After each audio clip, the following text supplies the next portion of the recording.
In दो लोगों को 20 से 25 लोगों ने बेरहमी से, लाठी से, डंडों से, हथियारों से मारा उनको। एका माझ्या भावाचं डोकं होतं, दोन्ही रक्तबंबाळ झालेली आहे आणि सरकार म्हणते आणि पोलीस म्हणते की त्यांच्यावरती गुन्हे दाखल करा. हा कोणता न्याय आहे? हा इस देश के अंदर ये प्रश्न निर्माण होता है कि बी आर अम्बेडकर का संविधान होने के बाद, इस देश के अंदर लोकतंत्र होने के बाद अगर 3-3 दिन हमारी सुनवाई नहीं हो रही है तो पुलिस क्या कर रही है? जर पोलीस प्रशासनाला कायद्यानुसार जे संविधानात लिहिले त्या गोष्टीनुसार काम करता येत असेल तर चांगली गोष्ट आहे, नाहीतर आमच्याकडे जी लीगल टीम आहे ते आम्ही कोर्टाद्वारे आम्ही पूर्णपणे प्रोसिजर करत आहे.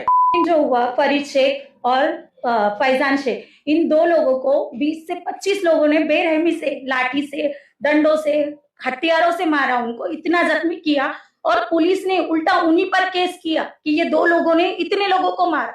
हालांकि वो उनकी कंडीशन इतनी क्रिटिकल है कि वो आईसीयू में है और वो एक है जो बेहोश है और एक का तो जिंदगी और मौत के